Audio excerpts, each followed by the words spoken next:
The mind is the most powerful tool we have. Let's put it to work more effectively with a few underrated perspective shifts about money for financial success. Today, I'm going to cover how to be the boss of your money, a new perspective about climbing the corporate ladder, 2 key productivity tips you can implement today to improve your financial situation, and more. My name is Frankie, and this is the Money Resolution, where we resolve to get good with money with video tips and action strategies weekly. Consider subscribing so you can see more from me. Like this video if you deem that I earn it by the end, and let's dive right in.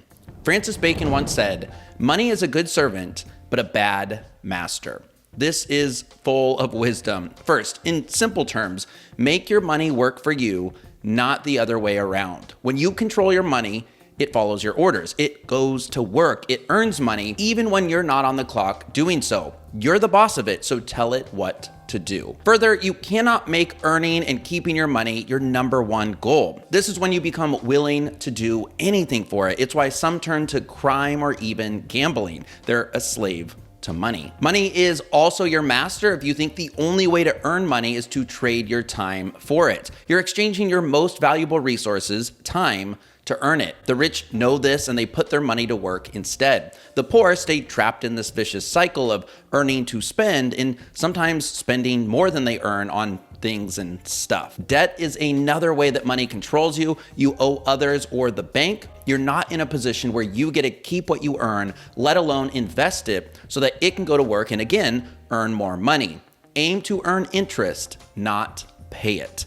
Money is a great servant as long as you're a good master of it, so don't allow it to be the other way around where you worship it and it controls you. Number 2, do the hard thing first. I totally understand why many people do the opposite. A lot of people think it's best to start with easy tasks. That way you can get started without fear, score a couple of productive wins to gain some momentum, and it can hopefully snowball from there. Sure, at 9 a.m. maybe when it comes to your desk job, but when it comes to your money and a list of tasks that you want to accomplish, I highly recommend you shift your thinking to tackle the hard things first. If you constantly tackle the low-hanging fruit like make a payment towards your credit card or cancel a subscription, you'll never make big strides. It leads to false success. Instead, I suggest you stack your to-do list with the hardest things on top and tackle them in that order. Rebalance your portfolio, create your will or update beneficiaries, look for a new higher paying job and send out some applications. Have a conversation with your boss about a salary increase,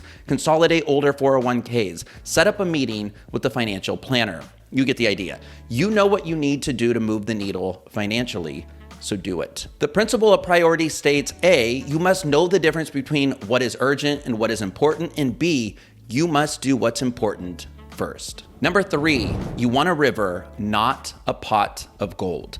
Most people dream of the big score, winning the lottery, discovering the next Bitcoin to get in on early, making NFTs, finding a side hustle that's guaranteed to pay off. Otherwise, just keep researching until they find it. Hit the casino, attend every garage sale in the neighborhood of hopes of landing a valuable item they can resell on eBay for 10x return. I don't know why that was so specific.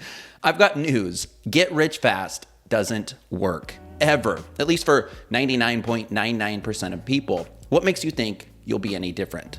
You're more likely to end up at the bottom of a pyramid scheme or otherwise getting scammed yourself. Instead, build a steady river of income and be smart with what you do with it. Honestly, money can be that simple. However, I'll edit this advice slightly. You don't want just one river, you want many. You want several streams of income so that if one dries up, the others will continue to flow. I can't go all in on YouTube. I also blog and write books and invest and have affiliate income and grow an email list that I own and so forth, plus a 9-to-5.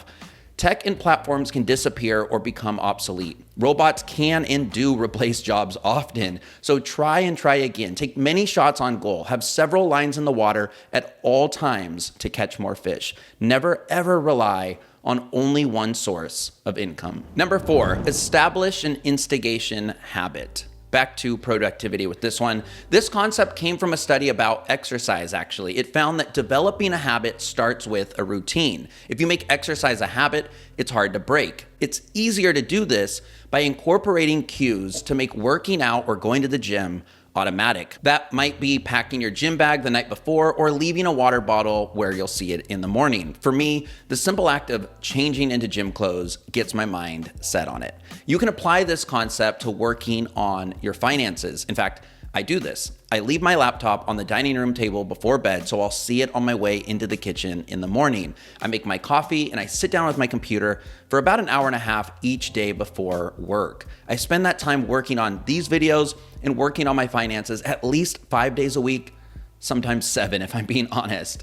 Just like it's important to focus on being healthy and fit, it's important to spend your time on your financial fitness. Think about an instigation habit that you can incorporate to increase the amount of time that you sit down and learn about money or work on your finances. Let me know if you have any instigation habits that you use for your health or your wealth.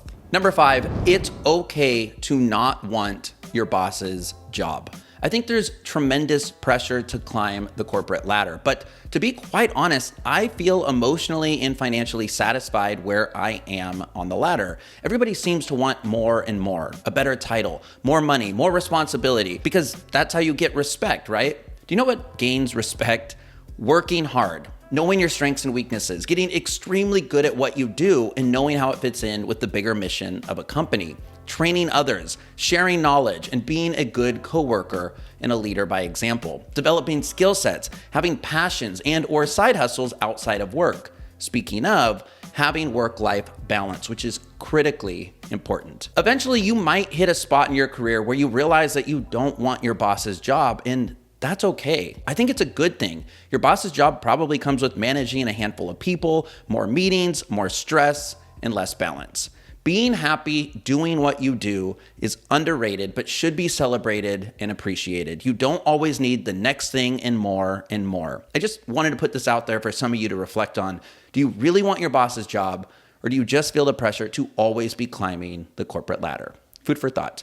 I've never heard anyone talk about this, so perhaps it's controversial. Let me know your thoughts on this topic in the description. Do you agree or not? Is it okay to stay put and just want to keep your title, or should you always be striving for higher positions and a higher salary at work? Summarized on screen is a list of the 5 money mindset shifts I quickly covered today. I'd love to know which of these 5 spoke to you. Did any of them land or hit home? If so, do be sure to let me know in the comments. I had a blast researching and making this one today, so thank you for your time. That's the end of today's video, but it's not the end of this list actually. Next week, I've got 5 more money mindset shifts that are just as good, if not better than these. So subscribe to be in the know when that one hits. If this is the future, you can actually watch part 2 now so that you can build on these lessons. Otherwise, check out this video YouTube thinks you'll like. Thanks. To be the boss of your money, you don't have to be the boss. I don't.